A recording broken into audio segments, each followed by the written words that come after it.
Hello नमस्कार शुभ सकाळ मंडळी, कसे आहात? मजेत ना? आजच्या सुंदर गोड दिवसाच्या तुम्हाला खूप खूप शुभेच्छा. तर घेऊन आली आहे तुमच्यासाठी ठरलं तर मगचा 2 मार्चचा एपिसोडचा रिव्ह्यू. आज काय झालं माहिती आहे का? चला सांगते. तर कालच्या भागात आपण बघितलं होतं की तन्वीने हाताला लागण्याचं खोटं खोटं नाटक केलं होतं आणि अश्विनकडून खोटं खोटं बँडेड बांधून घेतलं होतं. आता ती कल्पनाताईंना दिसतं आणि मग त्या तन्वीची काळजी करू लागतात. त्या म्हणतात, अगं तन्वी इथे बस बाळा, काय लागलं तुला? तर ती म्हणते की काही नाही, काल जरा हात दुखत होता, ते घरच्या डॉक्टरला दिसलं, मग त्याने बँडेड बांधल्याशिवाय काही सोडलं नाही. त्यावर आता कल्पनाताई म्हणतात, अगं पण इतका सोशिकपणा बरा नव्हे. त्यावर आता प्रिया म्हणते, अगं मामी, मला माझ्यामुळे कुणाला त्रास झालेला नाही आवडत. आणि तितक्यात प्रियाचं लक्ष जातं की सायली तिथे उभी आहे, तिचं यांच्याकडे लक्ष आहे. आता कल्पनाताई पुढे तन्वीला म्हणतात की तन्वी, तुला खरं सांगू, मला तुझ्यासारखी मुलगी सून म्हणून हवी होती, पण सगळंच आपल्या मनासारखं कुठे होतं गं.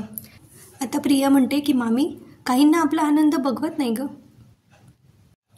आपल्याला आयुष्यभराचं दुःख दिलंय आणि स्वतः मात्र आनंद लुटतायत. आणि असं बघत त्या दोघी म्हणजे प्रिया आणि कल्पनाताई सायलीकडे रागात बघत असतात. आता ही गोष्ट प्रतिमा आत्याला समजते. नंतर कल्पनाताई सायलीकडे दुर्लक्ष करतात आणि तन्वीला म्हणतात, जाऊ दे ना, तू माझी सून नाही झालीस म्हणून काय झालं, तू तर माझी मुलगी आहेस ना. आता प्रतिमा आत्याला इथे घडत असलेला हा सगळा प्रकार काही बघवत नाही आणि त्या सायलीकडे जातात. आणि प्रतिमा आत्याला खूप वाईट वाटत असतं म्हणून त्या सायलीला म्हणतात, सॉरी बाळा. सायली म्हणते, सॉरी कशाबद्दल? तर त्या म्हणतात की तन्वीने असं इथे पुन्हा पुन्हा येणं योग्य नाही आहे. ती जितके वेळा इथे येत राहील तितके वेळ तुमच्या लग्नाचा विषय निघत राहील.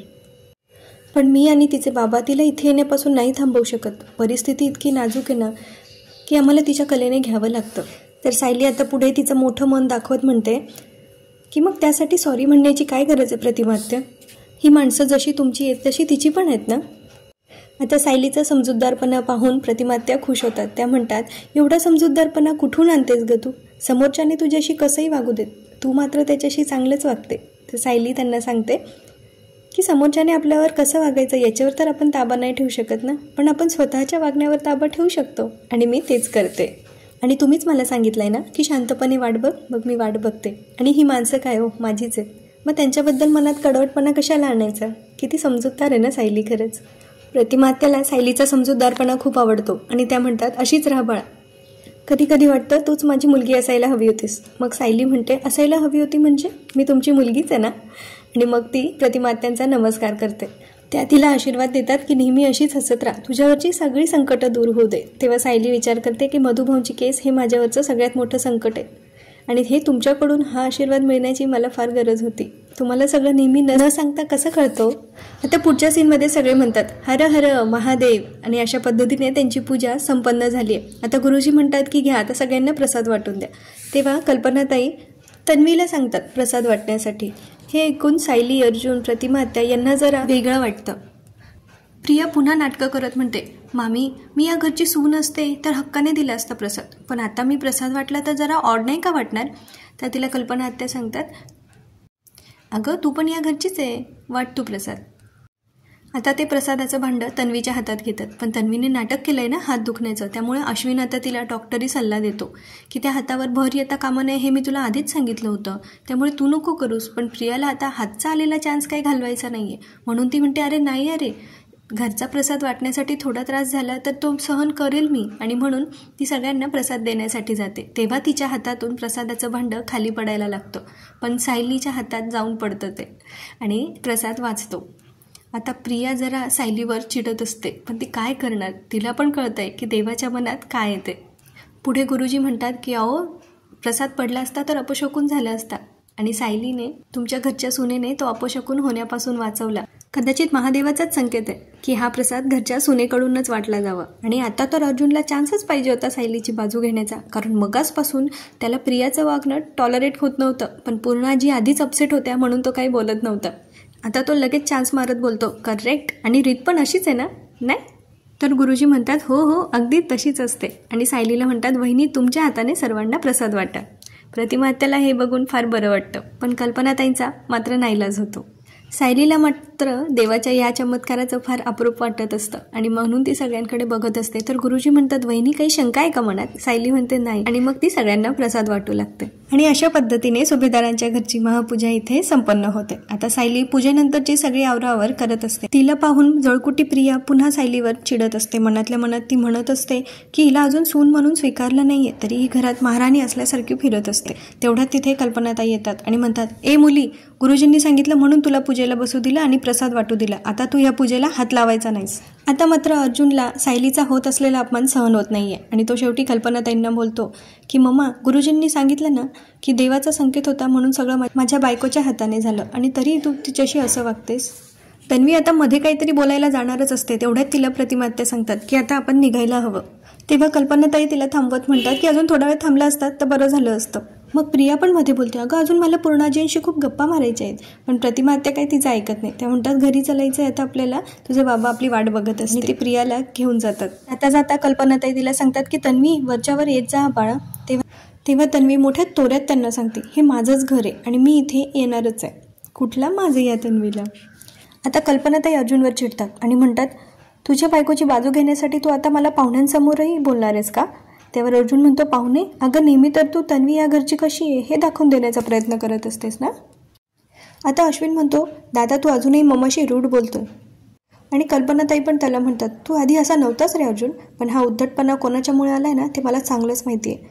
तर अर्जुन म्हणतो, मला माहिती आहे हा माझ्या बायकोला टॉन्ट होता, पण तुम्हाला सगळ्यांना कसं समजून घ्यायचं हे मी माझ्या बायकोकडून शिकलो. पण आता सायलीमध्ये पडते. ती म्हणते, अहो जाऊ द्या, आपण चला आपल्या रूममध्ये जाऊ. तेव्हा अर्जुन म्हणतो, आपणच नेहमी काय ऐकून घ्यायचं मिसेस सायली. अर्जुन पुढे म्हणत होतो की तुम्ही काय गेला नव्हतं सुनेचा मान मागायला, ती तन्वीच सगळीकडे पुढे पुढे करत होती. पण तरी तुम्हाला जो मान मिळायला हवा होता ना तो तुम्हालाच मिळाला, तरी यांना प्रॉब्लेम आहे. तर आता कल्पनाताई त्याच्यावर चिडतात आणि म्हणतात, अर्जुन, कोणाला मान द्यायचा आणि कोणाला नाही द्यायचा हे तू नको आम्हाला ठरवूस. आम्ही अजून जिवंत आहोत. आणि आता अश्विनही मध्ये बोलतो, दादा तू कायदा दाखवून घरात आलायस. आम्ही अजूनही यांना सून म्हणून इथे ॲक्सेप्ट केलेलं नाही आहे आणि जी चूक आम्ही एकदा केली होती ती आम्ही पुन्हा पुन्हा करणार पण नाही आहे. तर अर्जुन म्हणतो, यात तुमचाच लॉस आहे.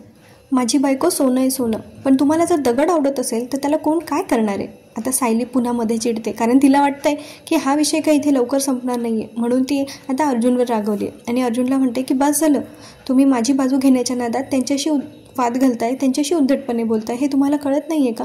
त्यांचा राग माझ्यावर आहे ना, मग तो कसा काढायचा ते मी बघून घेईल, तुम्ही यात पडू नका.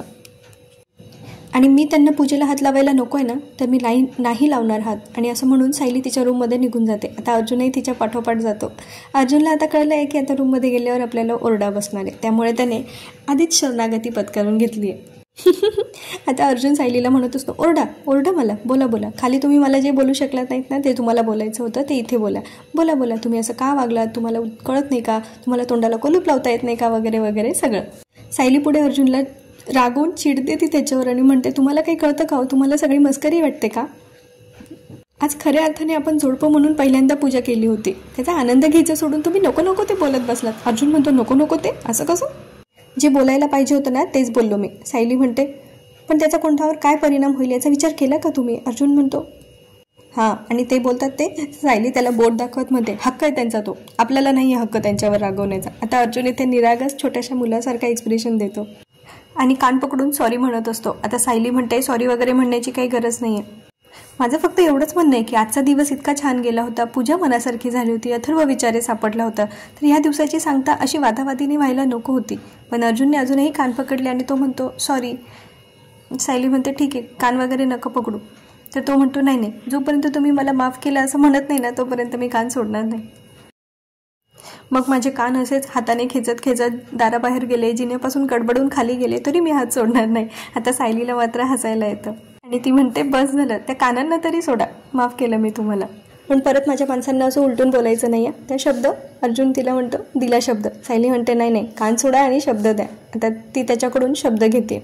इकडे आता दुसरीकडे महिपतला जोशी वकील सापडत नाही आहे. त्यांनी पवार वकिलांना घरी आणले आणि महिपतच्या हातात ते कोयता सुरा आहे ना बाबा, काहीतरी महिपतच्या डोक्यात चाललंय. आता तो आता पवार वकिलांना म्हणत असतो, तुला काही कळलं का, तुला काही माहिती आहे का, तुला काही कल्पना आहे का, जोशा गायब आहे.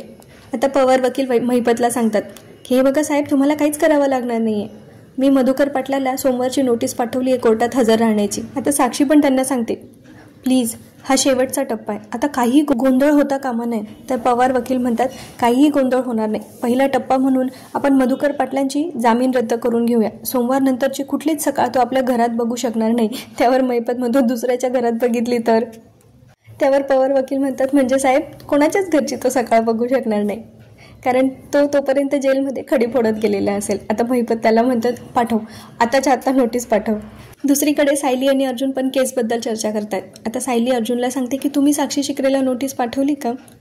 त्यांना आता लवकरात लवकर कळू दे की अथर्व विचारे आपल्याला सापडलाय. त्यावर आता अर्जुन म्हणतो की आपण नाही नोटीस पाठवायची, आपण महिपत शिकरेच्या नोटीसची वाट बघायची, कारण आपण नोटीस पाठवली तर महिपत शिकरेला डाऊट येईल की ही केस मी लढतोय आणि अथर्व विचारेला सांभाळणं आपल्याला मुश्किल होऊन जाईल. तेव्हा सायली म्हणते की हे पटतंय मला, आपण शेवटपर्यंत महिपत शिकरेला काफील ठेवूया. आता दुसरीकडे परत महिपतच्या घरचा सीन दाखवलाय. आता महिपत पवार वकिलांशी बोलत असतो आणि म्हणत असतो की या जोशीला तू बावट म्हण, बेअक्कल म्हण, काहीही म्हण, पण या म्हाताऱ्याला त्याने जो घोळात घेतलाय ना, म्हणजे उद्या जर जोशी वकिलांनी सांगितलं ना त्या मधुकरला की हे थेड्या इथून खाली उडी मार, तरी तो मारेल इतकं त्याने घोळात घेतलंय. आता साक्षी म्हणते त्या म्हाताऱ्याला माहीतही नाही की त्याच्यासमोर आता कुठलं संकट येणार आहे, आणि महिपत म्हणतो ते संकट म्हणजे मी. या महिपत शिकरेपासून वाचण्याचा तो म्हातारा विचार पण करू शकत नाही. आणि आता अर्जुन पण इकडे कॉन्फिडन्समध्ये तो म्हणतो की या महिपत आणि साक्षीला अर्जुन सुभेदारपासून आता कोणीच वाचवू शकत नाही. इकडे महिपत साक्षीला म्हणतो साक्षी आता तारीख पे तारीख नाही, आता फक्त 1 तारीख आणि तो मधुकर तुरुंगाच्या आत. आणि अर्जुन पण इकडे म्हणतोय आता कोर्टाची फक्त 1 तारीख आणि साक्षी शिकरे जेलमध्ये. आता नेमकं कोणाचं खरं होणार आहे हे बघणं मनोरंजक ठरणार आहे. आता प्रतापराव आले मुंबईहून घरी आणि कल्पनाताई त्यांना आता जरा अपसेट दिसत आहेत, म्हणून प्रतापराव कल्पनाताईंना विचारतायत की काय झालं. आता कल्पनाताई म्हणतात की असं कधी होत नाही आपल्या घरी की पूजा आहे आणि रविराज आले नाही, पण ते आज आले नाही ना तर जरा चुकल्यासारखं वाटतंय. त्यानंतर ते म्हणतात, प्रतापराव म्हणतात की साहजिक आहे अगं, ते आपण त्यांना थोडा वेळ द्यायला पाहिजे. त्यावर कल्पनाताई म्हणतात नाही ते ठीक आहे, पण असं नको व्हायला की आपण काही प्रयत्नच केले नाही. मला असं वाटतं की आपण त्यांच्याशी बोलायला पाहिजे. फार तर काय होईल, ते आपल्यावर रागवतील, आपण तो राग सहन करू ना, पण ऐकून घेऊ. तर प्रतापराव म्हणतात केलंच पाहिजे, कारण चूक आपली होती. कल्पनाताई पुढे म्हणत असतात किती हसतं खेळतं घर होतं आपलं, पण आता त्याची काय अवस्था झाली. इथली नाती कधी तुटणार नाही असं वाटायचं, पण तो सगळा भ्रमच ठरला. प्रतापराव म्हणतात आपलं किचनसुद्धा वेगवेगळं झालंय, हे असं व्हायला नको होतं. पण कल्पनाताई म्हणतात हे जेव्हा मी सुचवलं तेव्हा माझ्याकडे दुसरा काही पर्याय होता का? जिथं मनच वेगळी झाली आहे तिथे तुम्ही किचनचा काय घेऊन बसलाय? आणि हे सगळं त्या मुलीमुळे झालंय आणि अर्जुनच्या हट्टापायी. प्रतापराव आता कल्पनाची समजूत काढत म्हणतात कल्पना शांत हो, ये बस. तुला काय वाटतं आपलं हे घर परत पूर्वीसारखं होऊ शकेल? त्यावर कल्पनाताई म्हणतात मला नाही तसं वाटत. तर कल्पनाताई म्हणतात मला नाही वाटत, मी तर कित्येक दिवसात अर्जुनला साधं जवळसुद्धा घेतलेलं नाही आहे. कित्येक दिवसापासून अर्जुनच्या डोक्यावरून मी हात फिरवला नाही आहे. लहान मुलांसारखा तो माझ्या मांडीवर येऊन झोपला नाही, याचा मला त्रास होत नसेल का? पण तो वागलाच असा ना की मला कठोर व्हावंच लागलं. सायलीवर तर मी पोटच्या मुलीसारखं प्रेम केलं, पण म्हणूनच कदाचित मी इतकी दुखावले. आता कोणालाही जीव लावायची मला भीती. ती भलेही अर्जुनशी लग्न करून या घरात आली असेल ना, पण तरी ती या घराचा कधी भाग होऊ शकते असं मला नाही वाटत. कल्पनाताई इथे आता खूप अपसेट होतात आणि प्रतापराव त्यांना धीर देत असतात. आता दुसरीकडे सकाळ झाली आहे, सायलीची मस्त फ्रेश अंघोळ झाली आहे, अर्जुन अजून झोपलाय. सायलीला आता अर्जुनकडे बघून फार प्रेम होतो चाललंय आणि इथे थोडे त्यांच्यातले रोमॅन्टिक सीन आपल्याला इथे बघायला मिळणार आहेत, त्यांच्यातले हळूवार क्षण. आता अर्जुन तोंड करून झोपलाय आणि सायली त्याचं पुन्हा तोंड बंद करते आणि तो पुन्हा उघडतोय. तेव्हा सायली त्याच्या चेहऱ्यावरून, त्याच्या गालावरून अलगद हात फिरवत असते आणि पुन्हा आरशासमोर येऊन बसते आणि आरशाशीच बोलत असते की तुम्ही जागे असताना ना तुमच्या नजरेला नजर देऊन मला काही गोष्टी तुम्हाला सांगता येत नाही, पण मी ना आधी जसं या आरशाशी बोलायची ना तुमच्याबद्दल, तसं आता तुम्हाला सांगते. अर्जुन अजून झोपेतच आहे, पण सायली आता आरशाकडे बघून स्वतःशीच बोलते. आता सायली आरशाकडे बघून म्हणत असते हा आरसा मला म्हणतो की तू खूप सुंदर आहेस, कारण तू अर्जुनची आहेस. आरशाला अर्जुन समजवत ती आता त्याच्याशी बोलत असते. मला नेहमी वाटतं की तुम्हाला जसं आवडतं ना तसं तयार व्हावं, तुमच्या आवडत्या रंगाच्या साड्या नेसाव्या, तुम्हाला आवडतील तसे नाजूक दागिने घालावे. तुम्ही जेव्हा प्रेमाने माझ्याकडे बघता ना तेव्हा मला खूप छान वाटतं, आणि जेव्हा ते 3 शब्द तुम्ही मला बोलतात ना तेव्हा तर मग ती लाजत पुन्हा म्हणते खूप छान वाटतं. कुठले 3 शब्द? आणि अर्जुनला जाग येते आणि तो म्हणतो आय लव्ह यू. आणि सायली आता जागेवरून उठून उभी राहते. आता या दोघांमधले हळूवार नाजूक गुलाबी क्षण आपल्याला इथे बघायला मिळतात. आता अर्जुन म्हणतो, जसं तुम्हाला माझ्यासाठी तयार व्हायला आवडतं ना, तसंच मला तुम्हाला तयार होताना बघायला आवडतं. आणि ह्या दोघांमधले नाजूक क्षण दाखवताना आपल्याला ठरलं तर मगचं टायटल ट्रॅक ऐकायला मिळतं. ला ला ला ला ला ला ला ला ला ला. अर्जुन आता प्रेमाने सायलीचे केस पुसून देतो आणि आरशावर लावलेली तिची छोटीशी टिकली काढून तिच्या कपाळावर लावतो. त्यानंतर अर्जुन त्यांच्यातला दुरावा अजून थोडा कमी करण्याचा प्रयत्न करतो, पण सायली लाजून तिथून निघून जाते आणि दारापाशी जाऊन बोलते, आता आवरा नाही. आणि अर्जुन पण म्हणतो, आवरतो, मी माझ्या बायकोच्या शब्दाबाहेर नाही. आणि सायली जाता जाता त्याला एक फ्लाइंग किस देते. आता पुढच्या सीनमध्ये आपल्याला अथर्व विचारे पाहायला मिळतात, जे चैतन्याच्या घरी आहे. पण अथर्व जाम घाबरला आहे. तो त्याच्या गर्लफ्रेंडशी बोलत असतो फोनवर की तुला माहिती आहे का, ते लोक इतके डेंजर आहे आणि हे लोक मला त्यांच्या विरुद्ध साक्ष द्यायला लावत आहे. मला तर असं वाटतं इथून पळूनच जावं. आता चैतन्य तिथे येतो. अथर्वला वाटतं की त्याचं बोलणं चैतन्याने ऐकलं की काय, पण चैतन्य त्याला वेगळ्याच गोष्टी विचारत असतो की तू इथे खाली बसून का बोलतोय, वर बसून बोल ना, आणि आपलंच घर समज, तुला कॉफी वगैरे हवी आहे का. त्यावेळेला अथर्व म्हणतो की नाही, मी माझ्या गर्लफ्रेंडशी बोलत होतो. आता चैतन्याला वाटतं आपण याला डिस्टर्ब केलं आहे, म्हणून तो म्हणतो, अरे सॉरी मग बोल, मग तुला दबक्या आवाजातच बोलायला हवं. आणि मग त्याला कॉफी हवी का म्हणून विचारून चैतन्य तिथून निघून जातो. आता इकडे सायली तिने घरात प्रत्येकाच्या नावाचे एक एक रोप आता इकडे ठेवलेत. आता कल्पनाताई ती रोपं बघून म्हणतात की अशी झाडं मला कधीपासून इथे ठेवायची होती. आणि अश्विन तिकडून जात असतो तर कल्पनाताई त्याला विचारतात की अश्विन, ही रोपं तू आणलीस का.